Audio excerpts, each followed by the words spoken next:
Hello friends, welcome to smart kitchen. எல்லாருக்கும் வணக்கம். எல்லோரும் எப்படி இருக்கீங்க? நேற்று வீடியோவில் வந்து முறுக்கு மாவு எப்படி செய்கிறதுன்னு பார்த்தோம். இன்றைக்கி வீடியோவில் வந்து முறுக்கு எப்படி செய்கிறதுன்னு பார்க்கலாம். ரொம்ப ஈஸியாக டேஸ்டியாக நல்லா மொறு முறுக்கு எப்படி செய்கிறதுன்னு பார்க்கலாம். முன்னாடியே நீங்கள் சவுண்டு கேட்டிருப்பீங்க, எவ்வளோ மொறுன்னு இருக்குது பாருங்கள். இது நம்ம ரேஷன் அரிசி வச்சு தான் யூஸ் பண்ணியிருக்கோன்னு சொன்னால் யாருமே நம்ப மாட்டாங்க. டேஸ்ட்டு பார்த்திங்கன்னா அவ்வளோ சூப்பராக இருந்தது. இதே மாதிரி நீங்கள் செஞ்சு பாருங்கள். ஓகே ஃப்ரெண்ட்ஸ், அது எப்படி செய்யலான்னு பார்க்கலாம். வாங்க வீடியோக்குள்ளே போகலாம். நான் 1 கிலோ முறுக்கு மாவு வந்து அரைச்சிருப்பேன். இப்போ அதில் பாதி அரை கிலோ செய்கிறேன். தேவையான அளவு உப்பு, பெருங்காயத்தூள் கொஞ்சமாக ஆட் பண்ணிக்கலாம். மிளகாத்தூள் கொஞ்சம் ஆட் பண்ணிக்கலாம். மிளகாத்தூள் ஆட் பண்ணும்போது கொஞ்சம் கலர் கொடுக்கும். உங்களுக்கு வேணான்னா நீங்கள் இதை அவாய்ட் பண்ணிடலாம். 2 ஸ்பூன் வெள்ளை எள்ளு தான் சேர்த்துருக்கேன். இது வறுக்க தேவையில்லை, அப்படியே சேர்த்துக்கலாம். ஓமம், சீரகம் இருந்தாலும் நீங்கள் சேர்த்துக்கலாம். எல்லாம் மிக்ஸ் ஆகிற மாதிரி இந்த மாதிரி கலந்து விட்டுக்கலாம்.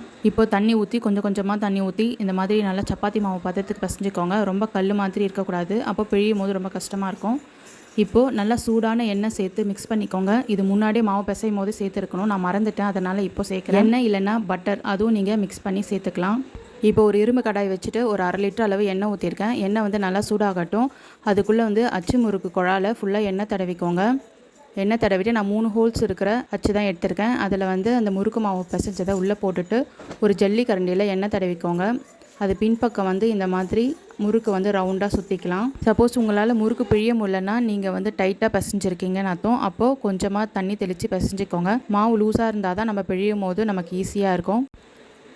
இப்போ எண்ணெய் சூடாகிடுச்சான்னு பார்க்கலாம். கொஞ்சமாக மாவு போட்டால் மேலே வந்து எழும்பி வரணும்.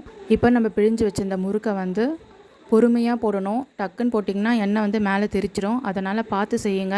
இப்போது ஸ்டவ் வந்து மீடியம் ஃப்ளேமில் வச்சுக்கலாம். எடுத்த உடனே ஹை ஃப்ளேமில் வச்சா முறுக்கு வெளியே வெந்துடும், உள்ளே வேகாமல் இருக்கும். அதனால் மீடியம் ஃப்ளேமில் வச்சு திருப்பி போட்டு அந்த நுரெல்லாம் அடங்குற வரைக்கும் நல்லா வேகணும். நுரையெல்லாம் அடங்குச்சுன்னா முறுக்கு வந்து வெந்துருச்சு. இப்போ முறுக்கு வந்து ரெடி ஆகிடுச்சு. இதே மாதிரி நீங்கள் உங்கள் வீட்டில் செஞ்சு பார்த்துட்டு எப்படி இருந்ததுன்னு கமெண்ட் சொல்லுங்கள். இந்த வீடியோ உங்களுக்கு பிடிச்சிருந்தால் மறக்காமல் லைக் பண்ணுங்கள், ஷேர் பண்ணுங்கள், சப்ஸ்கிரைப் பண்ணுங்கள். பை ஃப்ரெண்ட்ஸ், நாளைக்கு இன்னொரு வீடியோவில் பார்க்கலாம்.